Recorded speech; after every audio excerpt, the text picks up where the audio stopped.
Specifically, we attempted to predict the animal's choices on a trial-by-trial basis using a regularized, logistic regression model fit to the neuronal population responses. They assured neuronal responses in the epoch 200-400 milliseconds after stimulus onset, as single neuron choice signals were most evident at this time and population analysis did not reveal significant choice information in earlier epochs. For this analysis, we only considered sessions in which more than one neuron was recorded in each area. Performance was quantified by the percentage of correctly predicted choices on held-out trials. To fit the logistic regression model, we first determined the ability of each neuron to predict choice. We then chose the unit with the highest performance and added units to the model in descending order of predictive performance, until model performance ceased improving. Using this approach, we could predict the animal's choice on 54.14.5% of trials in V1, exceeding the average 95th percentile confidence interval for chance performance, defined as model performance on permuted data, of 52.0%. For V1 popular tie-ins, performance was significantly better than chance in 13 of 58 sessions. In V4, model performance was more robust, predicting the decisions correctly on 58.66.5% of trials, the 95% confidence interval for chance performance being 51.6%. Performance of models using V4 responses were significantly above chance in 40 of 67 science. Notably, we observed robust choice information in V4 of all three datasets, though choice signals were barely evident in the individual units recorded in one of the animals. Differences between V1 and V4 choice signals were also evident when we excluded the V4 data from M1L, for which there were no corresponding V1 responses.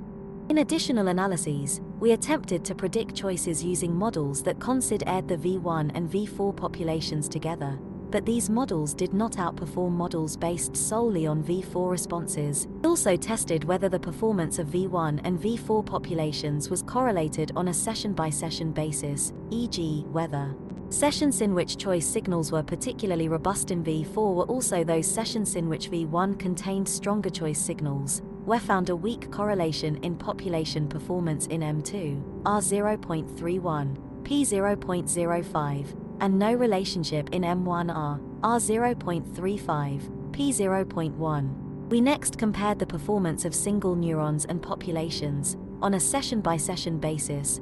By definition, the population performance was equal to, or better than, the performance of the best single neuron of each session. The improvement was generally modest, with an average increase in performance from 53.13.9 to 54.14.5% for V1, M1R, 52.93.9 to 53.74.5, M2, 53.44.0 to 54.64.5, and from 56.85.6 to 58.66.5% for V4, M1L, 58.86.5 to 60.76.6, M1R, 53.34.4 to 53.54.1, M2, 57.54.4 to 60.26.1. The limited improvement was due in part to models using only a small number of neurons. Larger populations were available.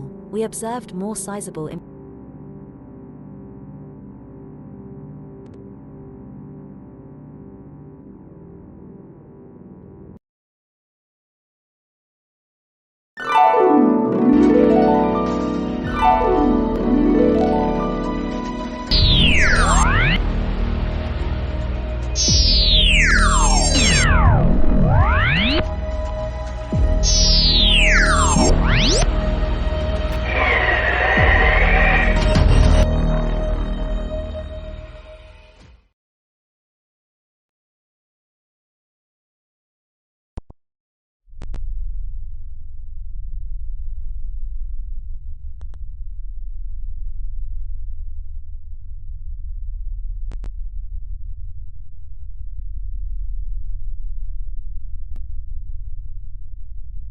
It would be too much to claim that fear of clerical necromancy was a major source of pre-Reformation anticlericalism. In Boccaccio, for example, when clerics make pretense of magical power, this is exercised in the service of their lechery, and lust rather than magic is the focus of the satire. But the realization that certain clerics were dabbling in conjuration could hardly have made a positive contribution to the image of the clergy at a time when, for other reasons, there was increasing distrust of priests and priestcraft.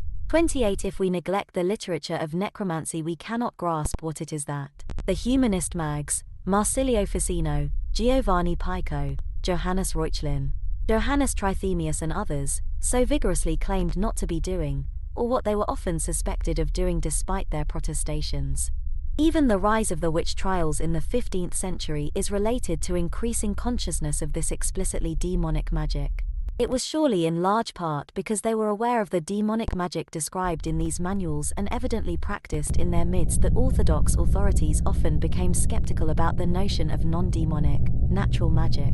They seem to have misconstrued ordinary magical procedures, interpreting them as working, like necromancy, through demonic agency. 29. Césaire Lanza hinted at the connection when he remarked in 1579, "Today a lowly little woman does more than all the necromancers accomplished in the ancient world." 30. Insofar as necromancers contributed to the plausibility of claims about witches, they bear indirect responsibility for the rise of the European witch trials in the 15th and following centuries.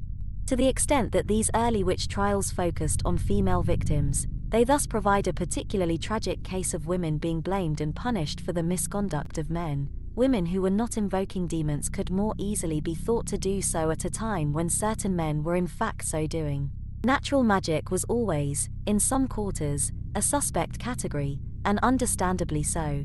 Its mechanisms remained unclear, and its claims to empirical confirmation were perhaps even by medieval standards not impressive. Demonic magic, in contrast, was a straightforward notion, and its efficacy was easy for virtually all medieval people to believe. Small wonder if for some authorities in late medieval Europe this became the paradigmatic form of magic, and if other forms came to be interpreted as implicitly grounded in demonic aid, so that a theologian, an inquisitor, or an educated lay judge might be skeptical about claims that some magic was natural rather than demonic. More generally, knowledge of this material adds significantly to our understanding of later medieval clerical culture.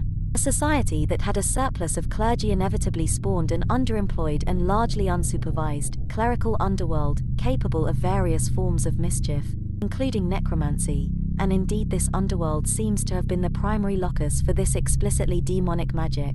Not all those accused of conjuring demons were clerics. The charge was attached at times to laymen and occasionally women. 31. But the examples cited already suggest that clerics were disproportionately represented, and when we examine the Munich Handbook of Necromancy in following chapters, what we will find there is a characteristically clerical form of magic, using Latin texts and presupposing knowledge of mainstream ritual.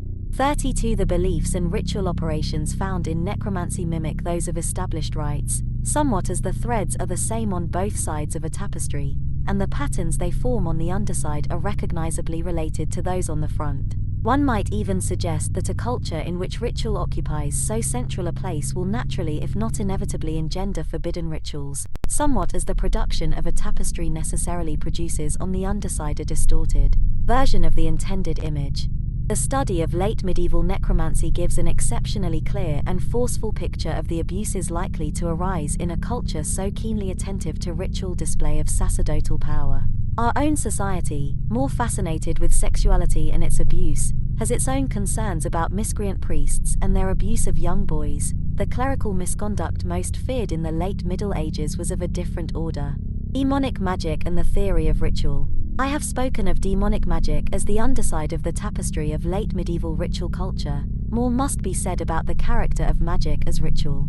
If the Book of Magic is on the one hand a magical book, an object possessing preternatural power, a habitation in which demons may even be supposed to reside, it is on the other hand a script whose formulas are meant for enactment, a guide for ritual action. The Book of Magic thus functions both as a repository of magical power and as a guide to magical process, a liturgical compendium with rites to be observed, scripts to be enacted. The rites of magic suggest questions analogous to those raised by any rites, even if they differ in the sources of power they mean to exploit. 3 issues in the study of ritual are of particular relevance to our understanding of a necromantic text: the relationship between official, or public, and unofficial, or private, ritual, the efficacy ascribed to ritual, and the role of language in ritual. Emile Durkheim and Marcel Mauss took the chief difference between religion and magic to lie in their social context. To paraphrase their perception, religion is the official observance of a collectivity, such as a church, while magic is the unofficial practice of an individual, often on behalf of a client. But if one takes religion to be the spiritual practice of a community specifically acting as a community, one excludes private prayer, while if one takes it to be the spiritual practice sanctioned by a community, even when carried out individually, one relegates any and all disapproved practice, regardless of the grounds for disapproval, to the category of magic. 35 Eamon Duffy has emphasized that magical or superstitious formulas in charms share a common vocabulary with liturgical prayers, which already suggests the need for a nuanced sense of the relationship between religion and magic. Complexity of this relationship may be seen with particular clarity in the comparison of exorcism and conjuration. As we shall see in a later chapter, in medieval parlance these terms were used interchangeably, and the practices are in fact in all ways but one identical. What we now call exorcism was practiced by an individual, usually a cleric, although some laypeople claimed the role, who addressed demons with formal commands, whose power was derived chiefly from the sacred realities invoked in the formulas of command. What we now call conjuring was also practiced by an individual, usually a cleric, who addressed demons with formal commands essentially identical to those of the exorcists, again powerful by virtue of appeal to sacred realities. In neither case was the command automatically efficacious. Both exorcists and conjurers reckoned on the possibility that the demons might resist their invocations and refuse compliance, in which case the rituals of command would be redoubled. Both the exorcist and the conjurer were engaged in spiritual wrestling matches with the demons, and in both cases they were keenly aware of the dangers. Exorcism was in principle carried out on behalf of a demoniac. Conjurations could be done as ways of afflicting enemies, and could be carried out on behalf of clients. In both cases, then, the ritual performer was acting as an individual but within a social context. If exorcisms were allowed, at least to authorized clergy, while conjuring was prohibited to all, it was because of the one key difference: the exorcist's intent was to dispel the demons, while the conjurer's was to summon them, and mainstream opinion held that it was better to be rid of malign spirits than to invite them into one's life. Study of conjurations in subsequent chapters will suggest that there is no other essential difference between this form of magic and religious practices, and that it is better to perceive demonic magic as an illicit form of religion than as a cultural phenomenon distinct from religion. The efficacy of magical rites, like that of any rituals, can be seen as real, objective, and, within the historical culture,